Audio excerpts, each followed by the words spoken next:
Bismillahirrahmanirrahim. Perkenalkan saya Ali Muhaimin dari kelompok 2 beserta rekan saya Pak Ahmad Sopari, Ibu Dede Kurniasi, Bapak Hari Suhendar, Bapak Roni Awaladin. Materi yang saya Awaludin ya, mohon maaf salah curug. Materinya yang pertama adalah tentang ingatan dan belajar. Ingatan dalam bahasa Arabnya adalah tazkir dan belajar dalam bahasa Arabnya adalah ta'lim. Ingatan dalam kurung memori adalah proses mental yang meliputi pengkodean, kode, dan pemanggilan kembali informasi dan pengetahuan yang semuanya terpusat di dalam otak. Belajar adalah suatu proses atau upaya yang dilakukan setiap individu untuk mendapatkan perubahan tingkah laku baik dalam bentuk pengetahuan, keterampilan, sikap, dan nilai positif sebagai materi yang telah dipelajari. Lah hubungannya antara ingatan dan belajar, hubungannya adalah seseorang dengan memiliki daya ingat yang kuat, memori yang kuat, cenderung lebih mudah menerima materi yang diterima lalu disimpan dalam ingatan untuk ditimbulkan kembali saat dibutuhkan, sehingga umumnya lebih berpeluang berhasil dalam proses belajar dan hasil belajar yang dicapai lebih optimal. Seperti yang telah disampaikan oleh sahabat Sayyidina Ali karamallahu wajhah, yaitu alala ta'alal ilma illa bisitatin sa'unbikaan majmui habibayanin dukain. Yang pertama adalah dukain, tentang kuatnya belajar. Yang kedua yaitu peran ingatan dan belajar. Kemampuan ingatan memori merupakan salah satu yang dapat mempengaruhi prestasi belajar. Di dalam memori inilah manusia membangun ide-ide, gagasan, dan pengalaman dengan data-data lain yang mendukung ide tersebut, serta memanggil kembali saat dibutuhkannya. Lah macam-macam ingatan, sebenarnya macam-macam ingatan ini banyak banget. Cuma untuk meresume hanya 2 saja. Yang lainnya itu nanti ada yang masuk ke ingatan eksplisit dan ada yang masuk ke ingatan implisit. Ingatan eksplisit yaitu ingatan yang meliputi penginderaan, episodik, naratif, dan ingatan autobiografi.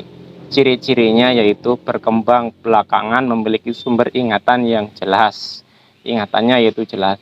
Nah, yang kedua adalah ingatan implisit, yaitu ingatan yang meliputi penginderaan, emosi, ingatan prosedural, dan pengondisian rangsang respon. Cirinya yaitu berkembang lebih awal dan bebas dari konteks atau tidak memiliki sumber atribusi atau pelabelan. Tahapan dalam pembentukan dan pengambilan ingatan ada banyak sekali, cuma hanya beberapa saja yang saya sampaikan. Yang pertama adalah encoding, yaitu proses dan penggabungan informasi yang diterima. Yang kedua penyimpanan, catatan permanen dari informasi yang telah di-encode. Yang ketiga pengambilan, yaitu mengambil kembali informasi yang telah disimpan untuk digunakan dalam suatu proses dan aktivitas. Fungsi ingatan merupakan alat atau tempat menerima, mengelola, serta menyimpan informasi ke dalam otak dan bisa digunakan kembali mengingat kembali informasi tersebut. Fungsi belajar melatih kemampuan berpikir, mempelajari berbagai ilmu, membentuk kebiasaan yang sangat penting dari pemikiran logis, sistematisasi, generalisasi, dan pembuktian. Mungkin seperti itu dulu, nanti dari narasumber yang kedua ya Bu ya, kira-kira biar berbagi, saya sebatas hanya ingatan, belajar, sampai fungsi ya Bu ya. Demikian dulu mungkin yang saya sampaikan, nanti dilanjutkan oleh narasumber yang kedua. Terima kasih.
Ya, terima kasih.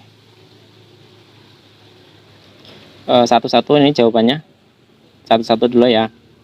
Ya, Bismillahirrahmanirrahim. Menjawab pertanyaan dari Bapak Didin ya. Ya, yaitu pertanyaan tentang tempat belajar yang paling baik untuk usia yang sudah lanjut, ya kan, seperti itu. Lah, mungkin kalau dari saya mohon maaf apabila kurang dalam menjawabnya. Kalau menurut saya jawabannya adalah kita mencari belajar itu yang berpeluang, karena kita yang umurnya sudah tua gitu kan ya, yang belajar itu bisa menimbulkan atau bisa sampai ke peluang-peluang yang kita harapkan. Jadi karena utamanya ilmu adalah ilmu ilmu perbuatan lah. Kita mengetahui kondisi, situasi, dan kondisi. Tempat belajar yang paling utama adalah tempat belajar yang hati kita itu ketika belajar itu tenang gitu hatinya.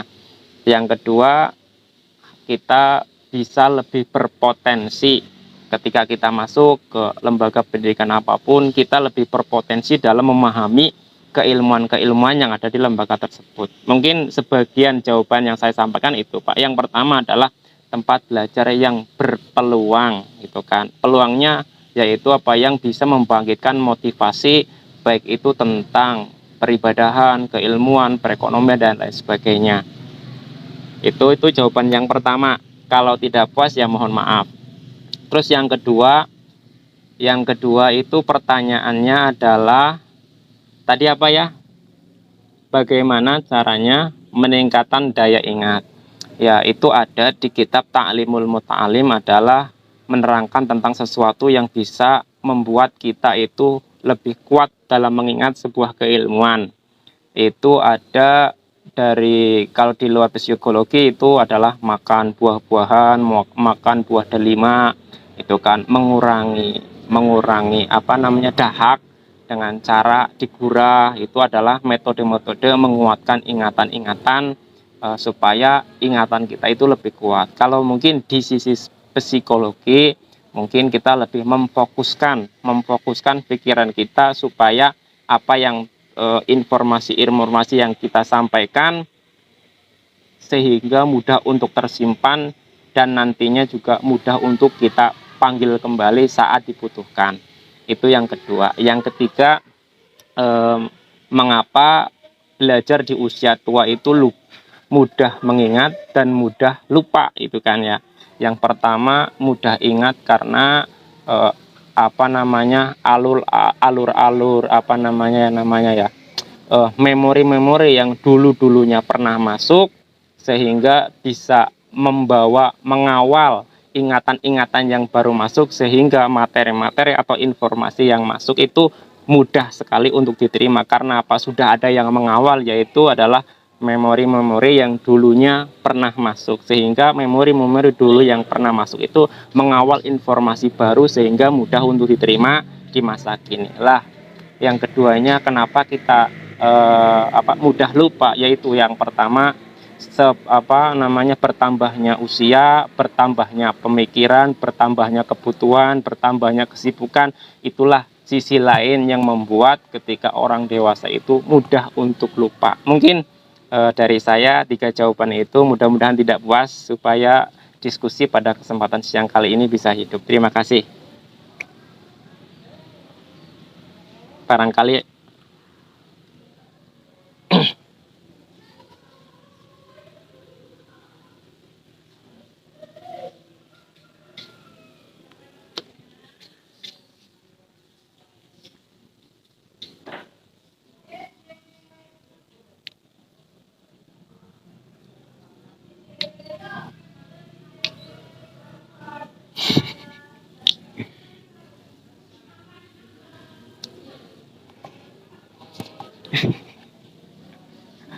laksanakan.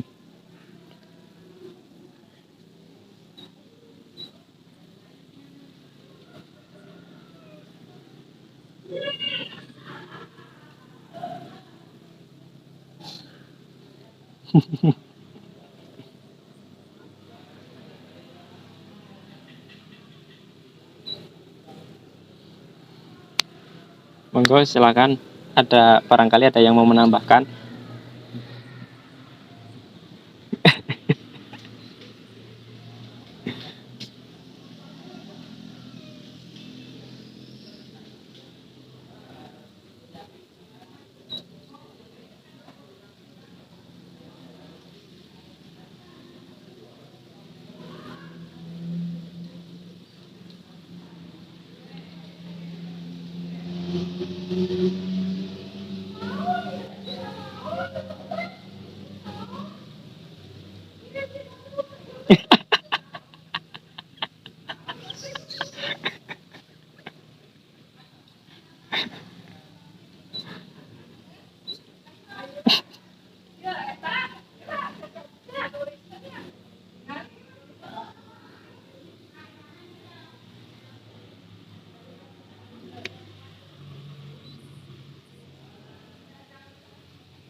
Mantap, luar biasa.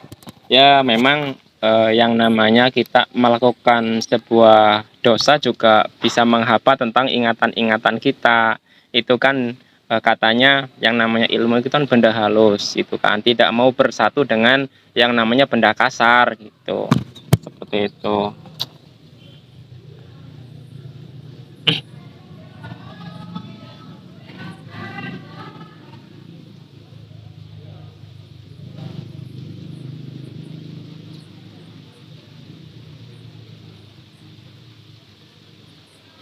Iya, Bu.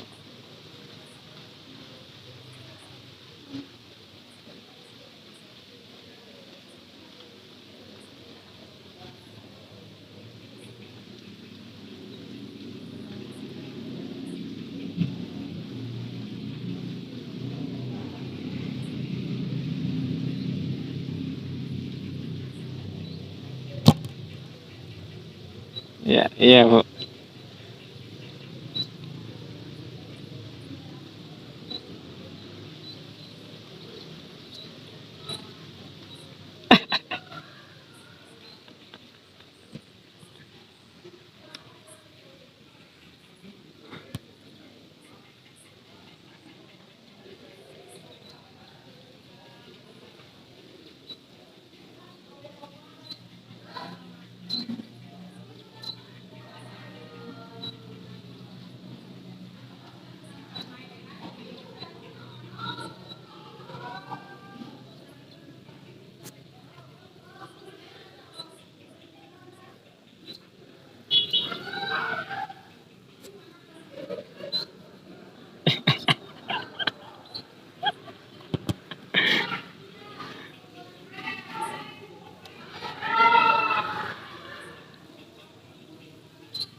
Mikirin anak.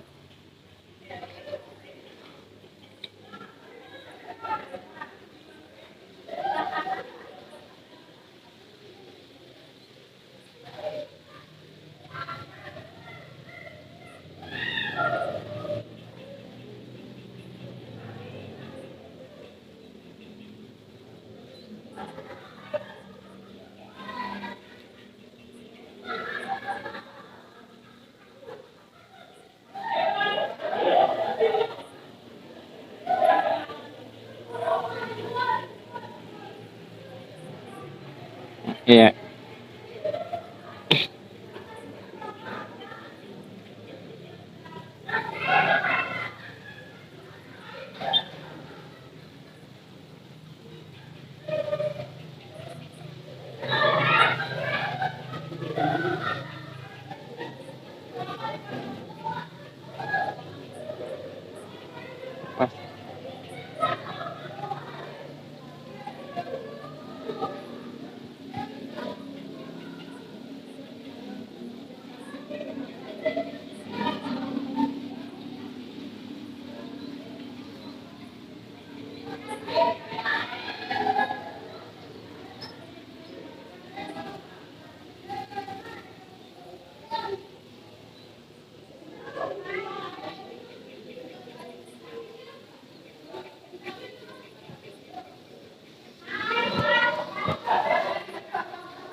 Jangka pendek.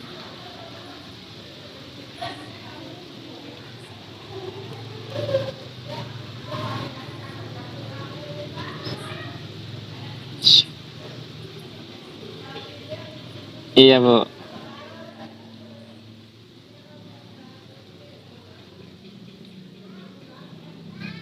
Iya.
Iya, Bu.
Iya.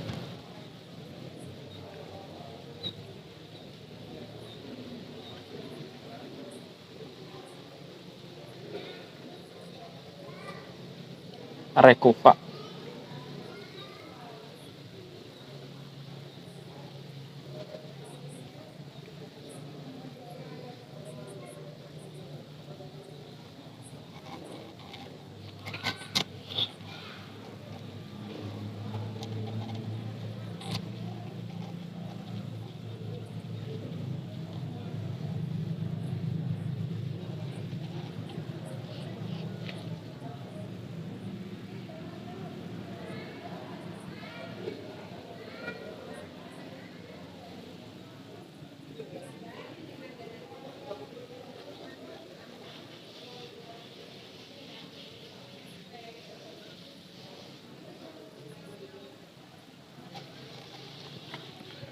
Rekong.